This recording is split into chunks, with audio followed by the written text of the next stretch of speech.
Assalamualaikum warahmatullahi wabarakatuh. Anak-anakku apa kabar? Sehat semua kan? Alhamdulillahirrahmanirrahim.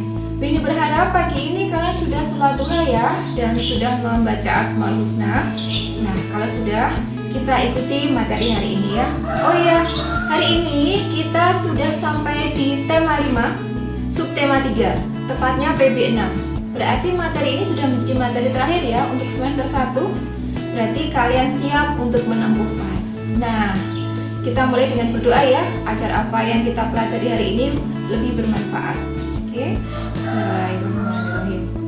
Nah, anak-anak siap ikuti sampai akhir ya, jangan di skip. Oke?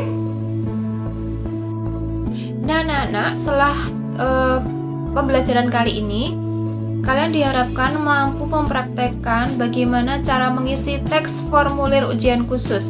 Misalnya ujian sekolah dan tes lainnya beserta petunjuk yang benar.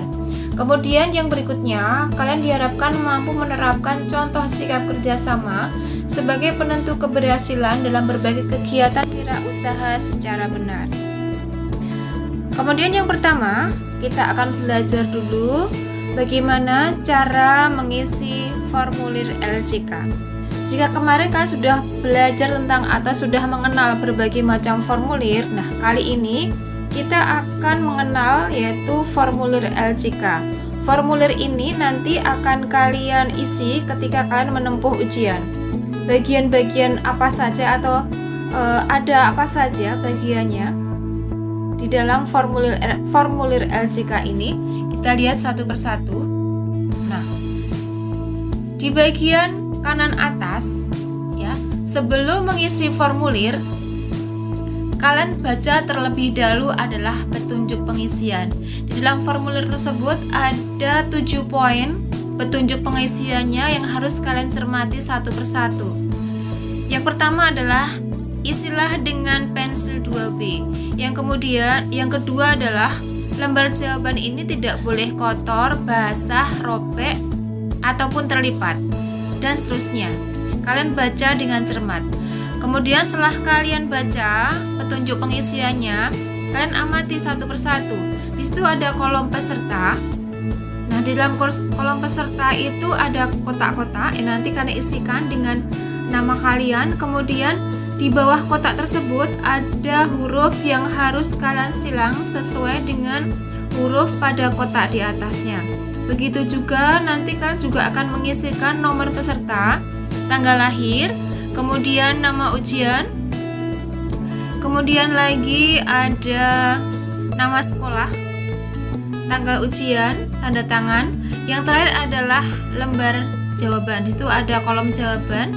Itu kalian disediakan 60 jawaban ya, nanti tergantung ujiannya atau tesnya itu sampai berapa nomor gitu ya. Kemudian yang berikutnya, bagaimanakah langkah-langkah mengisi LJK ujian? Yang pertama adalah gunakan pensil 2B. Kenapa harus pensil 2B? Karena hanya pensil 2B yang bisa terbaca oleh scanner LJK tersebut. Dan kalian pilih atau kalian gunakan pensil yang agak tumpul, karena apabila kalian menggunakan pensil yang runcing, ditakutkan nanti akan merusak atau akan merobek LJK kalian. Yang berikutnya,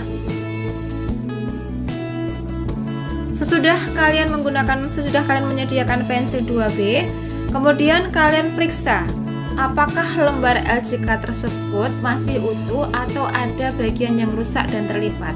Jika kalian menemukannya, kalian bisa minta ganti kepada petugas ujian. Yang ketiga, jika tidak ada yang rusak, kita dapat lanjut ke tahap pengisian identitas seperti nama, nomor ujian, tanggal lahir, tanda tangan, dan mata ujian. Nah, anak-anak, itu adalah bagian-bagian dari bagian dari formulir LJK ujian. Nah, tentunya kalian sudah paham. Nah, sekarang untuk pendalaman materinya, coba kalian ingat lagi, nanti kalian bisa putar lagi videonya. Kalian nanti tulis ya di buku kalian, sebutkan bagian-bagian apa saja yang ada dalam LJK ujian.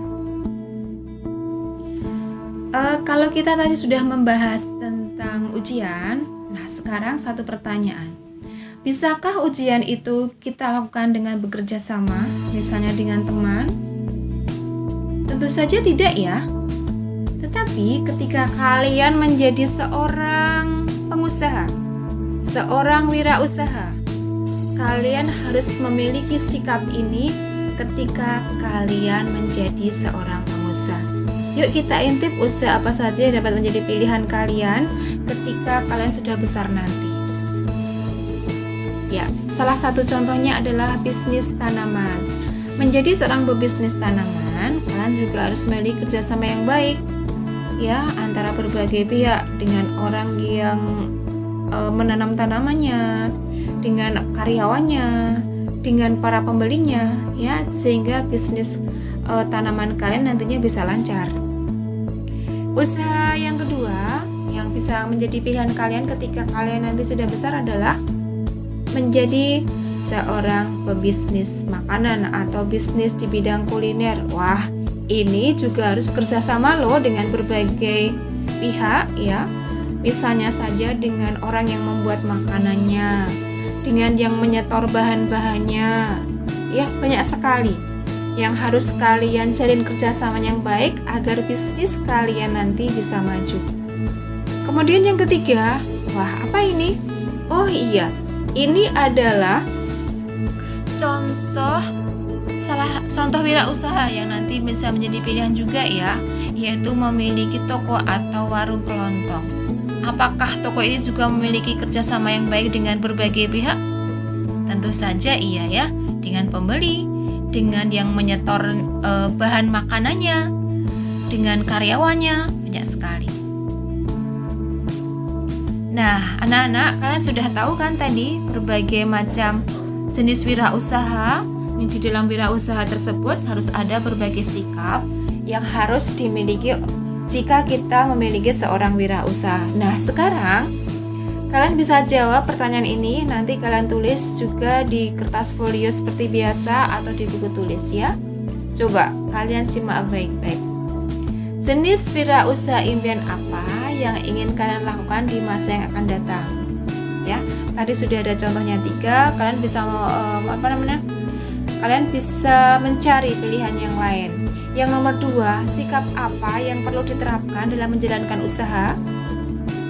Yang nomor 3, kerjasama merupakan faktor utama dalam menjalankan sebuah wirausaha. Bukan wira tapi wirausaha. Nah, setujukah kalian dengan pernyataan tersebut? Kalau setuju alasannya apa? Kalau tidak setuju alasannya apa? Ya. Bagaimana anak-anak? Mudah diikuti kan? Nah, untuk latihannya, untuk pengisian formulir nanti kita bisa lakukan ketika luring ya. Nah, itu kalian pelajari. Kalau misalnya ada yang kurang jelas, nanti kalian bisa putar ulang video tersebut. Sampai di sini, kurang lebihnya Bu Yeni mohon maaf. Wassalamualaikum warahmatullahi wabarakatuh.